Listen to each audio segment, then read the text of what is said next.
Hi hello నమస్తే. మీరు నా ఛానల్కి కొత్త అయితే ఇప్పటికీ సబ్స్క్రైబ్ చేయకపోతే దయచేసి మీరు నా ఛానల్ని సబ్స్క్రైబ్ చేయండి.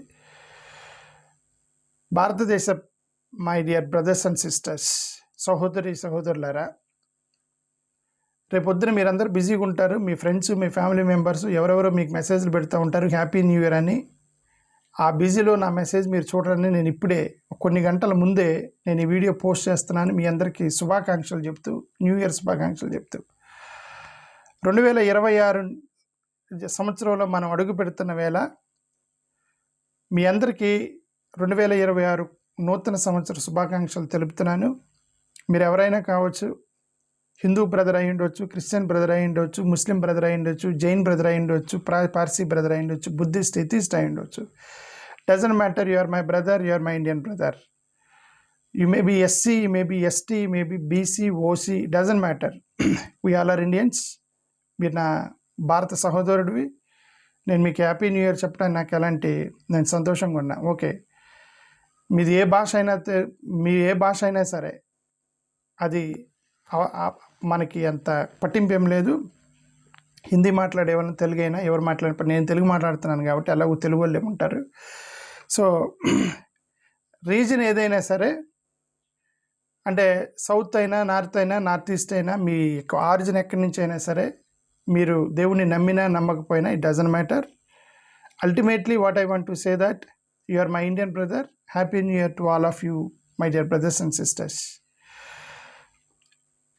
కొత్త సంవత్సరం అంటే జస్ట్ ఏదో ఒక తారీఖు మార్చటము, క్యాలెండర్లు మార్చటం కాదు. ప్రతి సంవత్సరం కూడా ఒక కొత్తగా ఏదో ఒక కొత్త ఆశతో మొదలెడతారు. దట్స్ కాల్డ్ హోప్ అనేది ఉంటుంది. 2025లో ఓడిపోయిన వాళ్ళు, ఏదో అనుకుని సాధిద్దామని సాధించలేని వాళ్ళు 2026 వాళ్ళకు హోప్గా ఉండేది. ఈ సంవత్సరమైన ఏదో ఒకటి చేయాలనేటువంటి దాంతో ఉత్సాహంగా ముందుకు వస్తారు. 2025లో బాగా సక్సెస్ సాధించిన వాళ్ళు డబల్ ఉత్సాహంతో మళ్ళీ 2026 మొదలెడతారు. ఏదైనా సరే ఈ కొత్త సంవత్సరం అనేది ఒక హోప్కి పునాది వేసిద్ది అనమాట ప్రతి ఒక్కరికి. ఏడ్చే వాళ్ళందరూ 26 జనవరి 1వ తారీఖున ఏడవకూడదని అందరూ నవ్వుతూ ఉంటారు ఆ రోజు. సో అలాగే మీరు సంతోషంగా ఉండండి, రెస్పాన్సిబుల్గా ఉండండి. మనందరం కలిసి వీ కెన్ స్టే టుగెదర్. భారతదేశము బలం ఏంటి అంటే యూనిటీ అండ్ డైవర్సిటీ, భిన్నత్వంలో ఏకత్వం అని మనం చదువుకునేటప్పుడు మన పంతులు చెప్పేవాళ్ళు. భిన్నత్వంలో ఏకత్వమే మన భారతదేశం యొక్క బలం అని చెప్పేసి నాకు ఇప్పటికే మైండ్లో ఉంది. మనం చూడటానికి అందరం ఒక రకంగా ఉండకపోవచ్చు, బట్ మనందరం భారతీయులమే. మనం అన్నీ ఒకటే నమ్మకపోవచ్చు, బట్ మనం అందరం కూడా ఒకే ప్లేస్లో జీవిస్తూ ఉన్నాం. మనందరం ఒకే దేవుణ్ణి నమ్మకపోవచ్చు, మనం అందరమీ ఒకే భూమి మీద, ఒక భారతదేశం అనేటువంటి గడ్డ మీద రకరకాల దేవుళ్ళు పూజిస్తున్నారు. దేవుళ్ళు మారొచ్చేమో, గడ్డ ఒకటే, భారత గడ్డ, ఇది ఓకే. సో కాబట్టి we may believe in different gods, but we are worshipping those gods in the same land, that is Indian land. Okay, so we all are brothers as Indians. So మరి పర్సనల్గా ఒకరికొకరు సంబంధం లేకపోవచ్చు. మీరు ఎక్కడో ఉండి ఉంటారు, ఎక్కడో విశాఖపట్నం నుంచి, బెంగళూరు నుంచి చూస్తున్నారేమో నా వీడియోలు. Doesn't matter. బట్ ఈ ఛానల్ ద్వారా మనందరం ఒకటే. మీతో నేను పర్సనల్గా మాట్లాడుతున్నట్టే నేను ఫీల్ అవుతూ ఉంటాను రోజు. నా చూసేవాళ్ళు కూడా నేను మీతో మాట్లాడుతున్నట్టుగా భావించండి నన్ను. జియోగ్రఫికల్గా మనం ఒకరికొకరు దూరంగా ఉండుండొచ్చు, బట్ హార్ట్ చాలా దగ్గరగా ఉంది మీకు నాకు. Okay, we all are together. We are very close to one another through this channel. భారత రాజ్యాంగము అందరూ సమానం అని చెప్తుంది. హిందువులు ముస్లిమ్స్ క్రిస్టియన్స్ కంటే గొప్ప కాదు, క్రిస్టియన్స్ హిందువులు ముస్లిమ్స్ కంటే గొప్ప కాదు, ముస్లిమ్స్ క్రిస్టియన్స్ హిందువుల కంటే గొప్ప కాదు. అందరూ ఒకటే. బుద్ధిస్ట్ అయినా, క్రిస్టియన్ అయినా, హిందువు అయినా, ముస్లిం అయినా అందరూ సమానమే. భారత రాజ్యాంగం చెప్పింది అదే. హయ్యర్ కమ్యూనిటీ లేదు, లోయర్ కమ్యూనిటీ లేదు, పెద్ద కులం లేదు, చిన్న కులం లేదు, ఆధిపత్య కులం లేదు, అనగారిన కులం లేదు. అందరూ ఒకటే.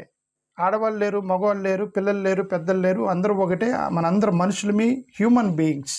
అందరూ ఒకే విధంగా పుడతారు, అందరూ ఒకే విధంగా చనిపోతారు.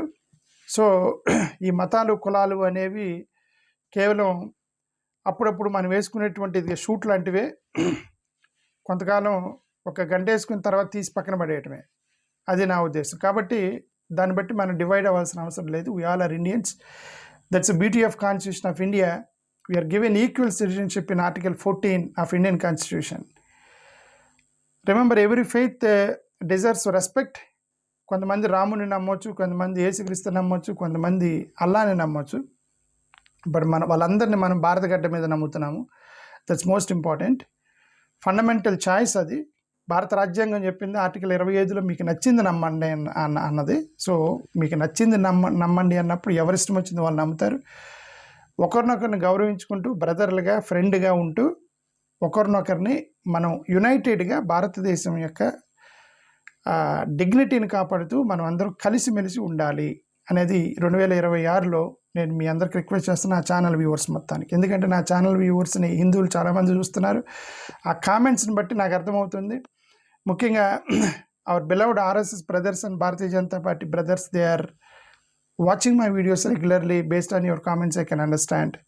I will be grateful to all these RSS brothers and BJP brothers, because at least వాళ్ళు నన్ను విమర్శించిన డజంట్ మ్యాటర్. ఎవరో ఒక్కరో ఇద్దరు నన్ను తిడతారు తప్ప అందరూ నీట్గానే మాట్లాడతారు, కామెంట్లు మంచిగానే చేస్తున్నారు. So BJP plus RSS brothers ఎవరైతే నన్ను ఫాలో అవుతున్నారో, ఎలాగూ మైనారిటీస్ ఎలాగూ నన్ను ఫాలో అవుతారు, ఎందుకంటే వాళ్ళకి డిఫెన్స్గానే మాట్లాడుతున్నాను కాబట్టి. కొద్దిగా నేనేం మాట్లాడుతున్నానో ఎలాగో విమర్శిస్తున్నాడో చూద్దామని కొంతమంది చూస్తున్నారు. మీరు దయచేసి చూస్తూ ఉండండి brothers, RSS brothers and BJP brothers. I love you. I don't have any problems with you. Fundamentally ideological we are different, but we all are Indians brothers. Okay, happy new year to all of you. ప్రతి voice కూడా చాలా, I mean it matters, every voice matters. Okay, కొంతమంది పర్సనల్గా చెప్పొచ్చు, కొంతమంది నాలాగా యూట్యూబ్లో మాట్లాడవచ్చు, కొంతమంది ఫేస్బుక్లో, ట్విట్టర్లో పోస్ట్ చేయొచ్చు, కొంతమంది ఏదో ఆర్టికల్స్ రాయొచ్చు, కొంతమంది వాళ్ళకు ఓన్ మెయిన్ లైన్ మీడియా ఛానల్స్లో మాట్లాడవచ్చు, కొంతమంది జర్నలిస్టులు అయి ఉండొచ్చు, కొంతమంది ఎనలిస్టులు అయి ఉండొచ్చు, నాలాగా కొంతమంది పొలిటీషియన్స్ అయి ఉండొచ్చు, కొంతమంది ఎడ్యుకేటెడ్ పీపుల్ అయి ఉండవచ్చు, కొంతమంది రైట్ ఏదైనా సోషల్ వర్కర్స్ అయి ఉండొచ్చు. ఈ దేశాన్ని మారుద్దామనేటువంటి కసితో ఉన్న వాళ్ళే అయి ఉండొచ్చు. ఎవరైనా సరే, మన రోల్ ఏదైనా సరే, మనందరం ఒక భారతదేశం కోసం పనిచేస్తున్నాము. సో మన వాయిస్ వినటం అనేది చాలా ఇంపార్టెంట్. ఎవరి voice is important. Respect the voice. వాళ్ళ వాయిస్ని నొక్కేయకండి, గొంతు నొక్కేయకండి, సప్రెస్ చేయకండి. మనకి ఆర్టికల్ 19 ఫ్రీడమ్ ఆఫ్ స్పీచ్ అనేది ఉంది భారత రాజ్యాంగం. ఆ 19 ఆర్టికల్ ఫ్రీడమ్ ఆఫ్ స్పీచ్ని రెస్పెక్ట్ చేసి వాళ్ళ యొక్క వ్యూస్ని, వాళ్ళు నమ్మిన దాన్ని చెప్పనివ్వండి. మీరు వింటూ ఉండండి, మీరు చెప్పండి మీకు నచ్చింది. నా కామెంట్ల ద్వారా నా వీడియోలో మీరు చెప్పండి, నో ప్రాబ్లం. ఓకే, సెక్యులరిజం అనేది భారత రాజ్యాంగం ఇచ్చిన ఫండమెంటల్ హక్కు. అది భారతదేశంలో మతాలు ఎన్నై ఉండొచ్చు, బట్ మనందరినీ కూడా ఒక డిగ్నిటీని కాపాడుకోవాలి. మీరు మమ్మల్ని ఏ పేరు పెట్టని పిలవండి, సూడో సెక్యులర్ అని పిలవండి, సెలెక్టివ్ సెక్యులర్ అని పిలవండి, హిపోక్రిటికల్ సెక్యులర్ అని పిలవండి. మీరేం పేరు పిలుస్తున్నారో అది మాకు అర్థం కాదు అసలుకి. అది మీ పవన్ కళ్యాణ్ గారు లాంటి వాళ్ళు సూడో సెక్యులర్ అంటూ ఉంటారు, అసలు దాని అర్థం కూడా మాకు తెలియదు. మీరు దానికి ఏ పేరైనా పెట్టండి, ఏ నిక్నేమ్ అయినా పెట్టండి, అది బూతో తెలియదు, తిడుతున్నారో తెలియదు, పొగుడుతున్నారో తెలియదు. మీరు ఏ పేరైనా పెట్టండి. మేము ఒకటేనేది ఒకటి ఏంటంటే, సెక్యులర్ వాదులుగా మేము అనేది ఏంటంటే అందరూ సమానమే అని అంటున్నాం. ఇది ఒక ఫండమెంటల్ లైన్. ఈ ఫండమెంటల్ లైన్కి మీరు ఏ పేరైనా పెట్టండి, మాకేం ప్రాబ్లం లేదు. ఓకే, అది సూడో అనండి, సెక్యులర్ అనండి, హిపోక్రెట్ అనండి.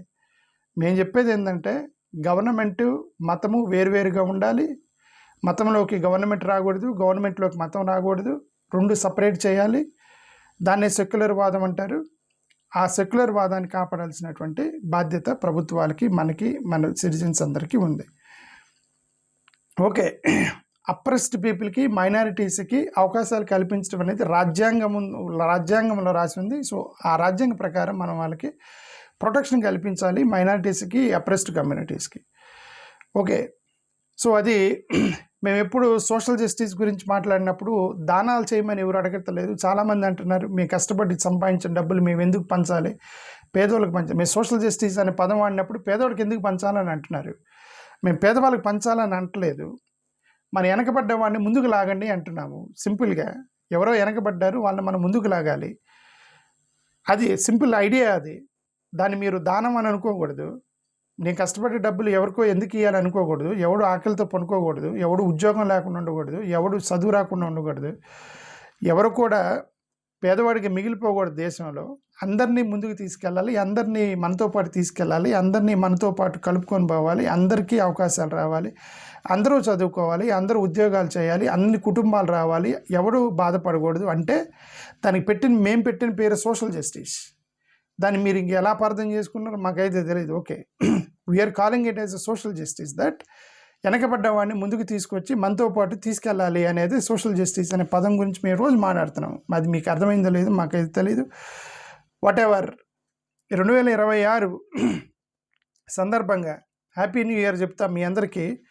మనందరం కలిసి ఈక్వాలిటీ, కంపాషన్ అండ్ కాన్స్టిట్యూషనల్ మొరాలిటీని తీసుకుంటూ మనం ముందుకెళ్ళిపోదాం. Let us reject hatredness. ద్వేషం అనేది తీసేద్దాము. 2026లో నా వ్యూవర్స్ మొత్తానికి మీ రిక్వెస్ట్ ఏంటంటే ద్వేషం అనేది తీసేయండి. ఎవరి మీద అటాక్ చేయకండి, ఎవరిని చంపకండి, ఎవరిని హర్ట్ చేయకండి, ఎవరిని లించ్ చేయకండి, ఎవరిని హెరాస్ చేయకండి, ఎవరిని హ్యూమిలియేట్ చేయకండి, ఎవరిని బాధ పెట్టకండి, ఎవరిని ఇబ్బంది పెట్టకండి. భయంగా బతుకుతున్నటువంటి కొంతమందిని ఫ్రీగా స్వేచ్ఛగా బయటికి రానివ్వండి. ఇప్పుడు ఈ యొక్క జరుగుతున్న దాడులు వీటన్నిటిని బట్టి చాలామంది భయంగా మైనారిటీసు, లోయర్ కమ్యూనిటీస్ చాలా భయంగా బతుకుతూ ఉంటారు. ఓకే, ఏదో ఇప్పుడు లోయర్ కమ్యూనిటీస్, ఎస్సీ ఎస్టీలు, ఓసీ కాలనీలోకి వెళ్ళడానికి భయపడుతూ ఉంటారు. ఓకే, సో ఆ భయంతో బతికేటువంటి జీవితం అనవసరం. కాబట్టి ప్రతివాడు స్వేచ్ఛగా జీవించనివ్వాలి. అంటే మనం చేయాల్సింది ఏంటంటే don't hate anybody, don't attack on anyone. So make sure that your neighbor, your friend, your brother, your colleague, your co-Andhraite or co-Telanganaite or co-Teluguite or maybe co-Indian భయం లేకుండా జీవించే విధంగా చేయాల్సిన బాధ్యత మనదే. సో ఎవరిని కూడా భయపెట్టకండి. నేను చెప్పదలుచుకుంది అది. ఓకే, డివిజన్, నేను వేరు నువ్వు వేరు అనే భావన తీసేయండి. ఫస్ట్ ఆఫ్ ఆల్, నువ్వు ఎస్సీ నేను ఎస్సీ, నువ్వు రెడ్డి నేను కమ్మ, నువ్వు హిందూ నేను ముస్లిం, అవన్నీ తీసేయండి దయచేసి. Nobody should feel that I'm divided and everybody should feel that we're united. That's what I want to say. మనకి సిద్ధాంతకంగా మనం విడివిడిగా ఉంటే మీ సిద్ధాంతం వేరు, మా సిద్ధాంతం వేరు, నా ఆలోచన వేరు, మీ ఆలోచన వేరు అయితే దానికి చాలా మార్గాలు ఉన్నాయి. దాన్ని we can discuss, debate, express, right, speak, talk, post and social media, right articles and magazines. నాలాగే మీరు కూడా యూట్యూబ్లో పెట్టి మాట్లాడుతూ ఉండవచ్చు. చాలా మార్గాలు ఉన్నాయి. ఏది డిఫరెంట్ ఒపీనియన్స్ ఉన్నప్పుడు ఒకరి మీద ఒకరిని మాట్లాడుకోవడానికి చాలా మార్గాలు ఉన్నాయి, దాడి చేయకుండా. సో టాలరెన్స్ అనేది చాలా ఇంపార్టెంట్. ఎదుటి వాళ్ళని యాక్సెప్ట్ చేయాలి, వాళ్ళని మీరు ఆలోచించాలి. వాళ్ళు మీ ఫ్రెండ్గా, మీ బ్రదర్గా, మీ మెంబర్గా, ఫ్యామిలీ మెంబర్గా భావిస్తే ఈ అటాక్లు ఇవన్నీ జరగవని మా ఉద్దేశం. మ్యూచువల్ రెస్పెక్ట్ ఉండాలి. క్రిస్టియన్స్ని హిందూ ముస్లిమ్స్ రెస్పెక్ట్ చేయాలి, హిందువుల్ని క్రిస్టియన్ ముస్లింలు రెస్పెక్ట్ చేయాలి, ముస్లింని క్రిస్టియన్ హిందువులు రెస్పెక్ట్ చేయాలి. ఒకరినొకరు రెస్పెక్ట్ చేసుకుంటూ మనం ముందుకెళ్ళటం అనేది చాలా ఇంపార్టెంట్. ఒక దేశం ఎప్పుడు ప్రోగ్రెస్లోకి వెళ్ళిద్దంటే నువ్వు ఇచ్చే ప్రతి రూపాయి కూడా లాస్ట్ పేదవాడికి అందిన రోజు ఇది ప్రోగ్రెస్లోకి వెళ్ళిద్ది. మార్జినలైజ్డ్ సొసైటీకి మనం రీచ్ అవ్వగలిగినప్పుడు దేశం బాగుపడిద్ది. అప్రెస్డ్ కమ్యూనిటీస్ని పైకి తీసుకొచ్చినప్పుడు దేశం బాగుపడిద్ది. ఇదిగో ఎకానమీ పెరిగింది, ఎకానమీలో 4th ప్లేస్ వచ్చింది, ఎకానమీలో జీడిపి దూసుకొని పోతుంది, రైట్. విదేశాల్లో నుంచి మనకి ఎప్రిషియేషన్స్ వస్తున్నాయి, ఇండెక్స్లో మనకి 1st ప్లేస్ వచ్చింది, డబ్బులు బాగున్నాయి అని చెప్పి ట్రంప్ మనకి శబాష్ అన్నాడు. పక్కన ఉన్నట్టు అమెరికా వాళ్ళు, చైనా వాళ్ళు, జపాన్ వాళ్ళు మెచ్చుకుంటున్నారు. ఇవన్నీ ఉన్నప్పటికీ, ఎయిర్పోర్ట్లు కట్టినప్పటికీ, నేషనల్ హైవేలు కట్టినప్పటికీ, పెద్ద టెక్నాలజీ తీసుకొచ్చి బస్సులు, కంప్యూటర్లు మొత్తం పెట్టినప్పటికీ, సెల్ ఫోన్లు కనిపెట్టినప్పటికీ, ఇవన్నీ ఉన్నప్పటికీ కూడా కంపెనీలు, కార్పొరేట్స్ మీ బ్యాంక్ బ్యాలెన్స్ కోట్ల రూపాయలు పెరిగినప్పటికి కూడా అల్టిమేట్గా ఎక్కడో ఒక మూలన కొంతమంది పేదలకు భోజనం లేదు, కొంతమంది లోయర్ కమ్యూనిటీని అప్పర్ కమ్యూనిటీస్ దాడి చేస్తున్నారు, కొంతమంది మైనారిటీలని మెజారిటీలు దాడి చేస్తున్నారు. ఇన్ని ఉంచుకొని ఇవి జరిగితే దాన్ని డెవలప్మెంట్ అనరు, దాన్ని డెవలప్మెంట్గా నేను భావించను. ఓకే, సో కాబట్టి నేనేమనుకున్నానంటే ఆపర్చునిటీ అనేది బర్త్ని బట్టి మనం డిసైడ్ చేయకూడదు. అవకాశాలు అనేవి పుట్టుకను బట్టి రాకూడదు. అంటే కులం మీద అవకాశాలు ఇవ్వకపోతే, కులం మీద అవకాశాలు ఇచ్చినా, కులం మీద అవకాశాలు ఇవ్వకపోయినా, అంటే కులము అనేది పుట్టుక నుంచి వస్తుందని భారతదేశంలో పెట్టారు దాన్ని. పుట్టుకను బట్టి కులం వస్తుందని. నువ్వు కుల వివక్ష చూపించినప్పుడు, కులం మీద మీరు రిజెక్ట్ చేసినప్పుడు పుట్టుకను రిజెక్ట్ చేస్తున్నారని అర్థం. పుట్టుక మన చేతిలో లేదు. ఎవడికి పుట్టాలి, ఎక్కడ పుట్టాలి, ఏ ఇంట్లో పుట్టాలి, పేదవానికి పుట్టాలా, రిచ్ పర్సన్ పుట్టాలి అనేది మన చేతిలో లేదు. అలాంటి లేనప్పుడు మనం అలాంటి పుట్టుకను అవమానించడం అనేది దేవుని యొక్క నిర్ణయాన్ని అవమానించినట్లు లెక్క. మీరు క్యాస్ట్ బేస్ మీద వివక్ష చూపిస్తాయి, మీరు దేవుడి మీద వివక్ష చూపించినట్లు లెక్క. పుట్టుక అనేది దేవుడు ఇచ్చింది. సో మీరు దేవుణ్ణి రిజెక్ట్ చేయకండి, నేను చెప్పదలుచుకుంది అది. సో ఫెయిత్ అనేది పర్సనల్. మనం ఒకరినొకరిని గౌరవించుకుంటూ, కలిసి కూర్చొని, కలిసి భోజనం చేసి, కలిసి తింటూ, అందరు కలిసి ఉండాలి, కలిసి తాగాలి. కలిసి తాగాలంటే వాటరు, బటర్ మిల్క్, పాలు, మజ్జిగ ఇవే తాగండి. కూల్ డ్రింక్స్ తాగండి. మందు తగ్గాకండి, లిక్కర్ తగ్గాకండి, బీర్ బాటిల్స్ తగ్గాకండి, స్మోకింగ్ చేయగాకండి, డ్రగ్స్ తీసుకోగాకండి, గుట్కాలు, పాన్పురాగాలు తినగాకండి, ఆరోగ్యం చెడిపోద్ది. So democracy is most important. Truth, justice, fraternity చాలా ఇంపార్టెంట్ మనకి. మనందరం కలిసి ఈ దేశాన్ని, అందరు కలిసేటువంటి హార్మనీ, ఫెయిర్నెస్, హ్యూమన్ డిగ్నిటీతో దేశాన్ని కట్టాలంటే మనందరం మన మైండ్ని కొద్దిగా మార్చుకొని ప్రేమ, దయా, జాలితో ముందుకెళ్ళే విధంగా మన యొక్క డెమోక్రసీని కాపాడుతూ ఈ దేశాన్ని మనం కాపాడదాం. ఫైనల్గా హ్యాపీ న్యూ ఇయర్ 2026. జై హింద్, జై భారత్. Thank you. సబ్స్క్రైబ్ చేయండి నా ఛానల్.